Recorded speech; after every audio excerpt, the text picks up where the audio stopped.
Assalamualaikum warahmatullahi wabarakatuh. Selamat pagi pemirsa, seputar info kembali hadir di sela-sela aktivitas Anda bersama saya Mutiara Dwi Rahma yang akan menemani Anda beberapa menit ke depan yang pastinya dengan informasi-informasi terbaru terkait mata kuliah Teknik Reportase dan Investigasi. Baik pemirsa, di pertemuan ke-10 pada mata kuliah Teknik Reportase dan Investigasi kali ini kita akan membahas mengenai memahami kondisi jurnalisme di Indonesia dan dunia serta peran jurnalisme investigasi dalam masyarakat demokratis.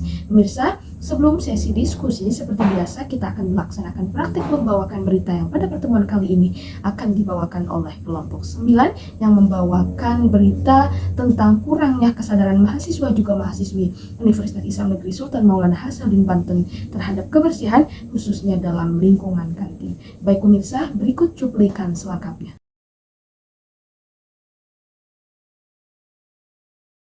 Baik pemirsa, kesimpulan yang dapat saya ambil dari berita yang tadi kita saksikan bersama adalah kita sebagai mahasiswa juga mahasiswi harusnya sadar betul terhadap kebersihan lingkungan. Salah satunya adalah kantin yang menjadi salah satu fasilitas yang disediakan oleh kampus yang wajib kita jaga bersama, yang pastinya juga untuk kenyamanan kita bersama. Baik pemirsa, meningkat ke berita selanjutnya adalah kita akan membahas mengenai materi dalam diskusi yang berjudul memahami kondisi jurnalisme di Indonesia juga di dunia dan peran jurnalisme investigasi dalam masyarakat demokratis. Adapun poin-poin yang akan kita bahas, yang pertama adalah kondisi jurnalisme di Indonesia, yang kedua adalah kondisi jurnalisme di dunia, yang ketiga konsep dan peran jurnalisme investigasi, yang keempat peran jurnalisme investigasi dalam masyarakat demokratis, dan yang terakhir adalah masa depan jurnalisme di era digital.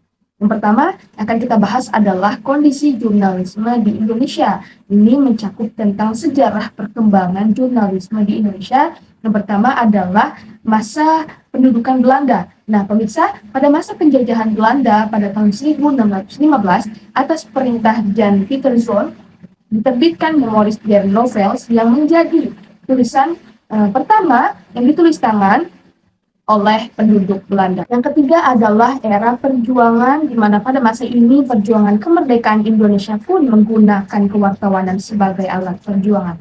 Nah, di era inilah Bintang Timur, Bintang Barat, Java Bud, dan juga Medan Pria diterbit. Yang keempat adalah era Orde Lama, di mana pada masa Orde Lama kebebasan pers dibatasi oleh konsep demokrasi terpimpin yang menganjurkan pengendalian pemerintah terhadap berita dan informasi yang disampaikan kepada masyarakat. Meskipun begitu, beberapa surat kabar independen seperti Sinar Harapan dan Kompas masih mampu bertahan dan menyediakan informasi yang lebih kritis dan berimbang. Yang kelima adalah era Orde Baru, di mana di era ini jurnalis dan aktivis yang dianggap mengancam kestabilan pemerintah atau menentang rezim Soeharto seringkali menjadi sasaran, baik intimidasi, penangkapan, penahanan, atau bahkan penghilangan paksa. Yang keenam adalah era reformasi. Pada masa ini, salah satu aspek paling penting adalah pengakuan yang lebih besar terhadap kebebasan pers. Pada era ini juga disertai dengan perkembangan teknologi internet yang pesat, situs berita online seperti detik.com, kompas.com menjadi sumber informasi terpopuler pada masa itu bagi masyarakat Indonesia. Nah, adapun perkembangan jurnalisme saat ini yang sedang kita rasakan salah satunya adalah media cetak dan media elektronik yang saat ini pasti memiliki situs berita di internet yang update-nya bisa dalam hitungan menit. Namun salah satu dampak negatifnya yakni menyebabkan overload informasi di mana pembaca cenderung kesulitan memilih informasi yang relevan dan dapat dipercaya. Yang selanjutnya yang akan kita bahas adalah kondisi jurnalisme di dunia. Yang pertama adalah kebebasan pers global di sistem pemerintahan demokratis dan juga otoritarian. Nah, dalam pemerintahan demokratis, media tidak hanya berfungsi sebagai pengawas pemerintah, tetapi juga memainkan peran penting dalam membentuk opini publik dan menegakkan akuntabilitas. Sebaliknya, dalam sistem otoritarian, kebebasan pers sangat dibatasi oleh pemerintahan yang cenderung mengontrol narasi publik demi mempertahankan kekuasaan. Yang kedua adalah perbandingan kebebasan pers di negara-negara demokratis dan juga otoritarian.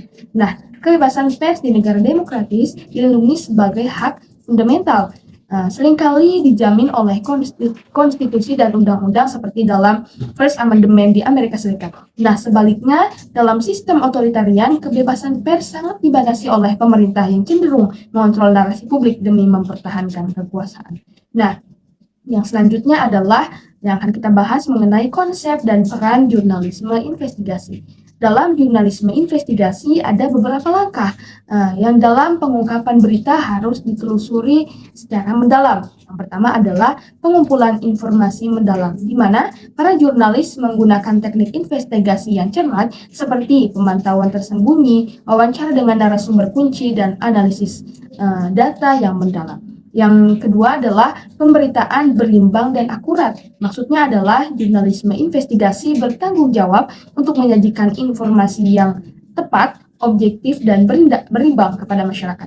Yang ketiga adalah meningkatkan kesadaran masyarakat. Salah satu contohnya adalah dalam mengungkap kasus narkoba. Melalui laporan-laporan investigasi yang mendalam, kemudian memberikan informasi tersebut kepada masyarakat, hal tersebut diharapkan dapat meningkatkan kesadaran masyarakat akan bahaya narkoba. Nah, yang selanjutnya adalah mendesak pemerintah untuk bertindak. Contohnya adalah mendorong pemerintah untuk meningkatkan upaya pemberantasan dan penegakan hukum terhadap praktik peredaran narkoba. Selanjutnya adalah tantangan dan hambatan, di mana tantangannya adalah bisa berupa risiko keamanan yang tinggi, baik dalam bentuk ancaman, intimidasi, atau yang lainnya. Selain itu, keterbatasan sumber daya juga membatasi kemampuan untuk melakukan investigasi mendalam. Selanjutnya adalah peran jurnalisme investigasi dalam masyarakat demokratis. Yang pertama adalah sebagai pengawas kekuasaan, di mana jurnalisme investigasi bertindak sebagai penyeimbang antara pemerintah, korporasi, dan masyarakat, dengan memastikan bahwa tindakan para pemegang otoritas tetap berada dalam batas hukum dan norma etika. Nah, hal ini dilakukan melalui berbagai mekanisme yang mendalam. Yang pertama adalah mengungkap informasi yang tertutup, yang kedua membongkar konflik kepentingan, yang ketiga menguatkan transparansi melalui keterbukaan informasi publik, yang keempat dampak nyata pengawasan jurnalisme investigasi terhadap kekuasaan, di mana pada hal ini menghasilkan berbagai dampak signifikan seperti yang pertama, akuntabilitas politik dan reformasi kebijakan, contohnya seperti mengungkap ketidakberesan dalam Bailot senilai 6,7 triliun rupiah yang kemudian memicu reformasi pengawasan perbankan nasional. Nah, yang terakhir adalah pengungkapan pelanggaran hak asasi manusia oleh aparat negara. Baik pemirsa, kita kembali kepada pembahasan peran jurnalisme investigasi dalam masyarakat demokratis. Yang kedua adalah untuk mengungkapkan kasus korupsi, pelanggaran HAM, dan juga kejahatan korporasi.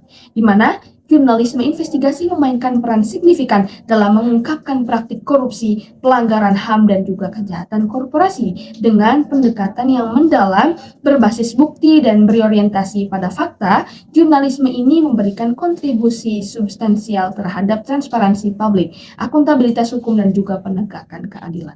Nah, materi yang terakhir yang akan kita bahas adalah masa depan jurnalisme di era digital di masa sekarang, di mana mungkin kita sudah akrab dengan istilah artificial intelligence atau sering kita sebut dengan AI. Nah, apakah AI itu sebuah ancaman atau justru adalah sebuah peluang? Jawabannya adalah penggunaan AI dalam pengumpulan dan analisis data pribadi membawa resiko yang signifikan terkait dengan privasi individu. Hal ini berpotensi untuk mengungkapkan informasi sensitif seperti informasi keuangan, kesehatan, preferensi pribadi, atau data identitas tanpa izin atau pengetahuan individu yang bersangkutan.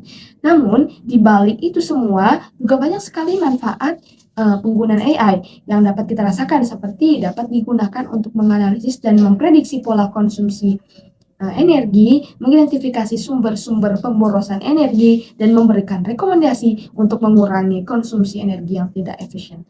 Kembali lagi itu kepada diri masing-masing. Kita juga nggak boleh terlalu terpaku pada AI, jadi memanfaatkan AI. Bahkan sekarang pemirsa, AI itu dipakai untuk sesi curhat, chat. Nah, itu tergantung kita masing-masing akan membawa kemana AI tersebut. Apakah akan mendatangkan manfaat untuk kita atau justru malah mendatangkan kerugian untuk kita sendiri. Baik pemirsa, mungkin penjelasan tadi menutup perjumpaan kita pada pagi kali ini. Saya Mutiara Dwi Rahma beserta staf yang bertugas pamit undur diri dan mengucapkan terima kasih atas kebersamaan Anda. Tetap jadi penonton setia karena saya akan selalu hadir dengan informasi-informasi terkini selama 1 semester ke depan. Saya pamit undur diri. Wassalamualaikum warahmatullahi wabarakatuh.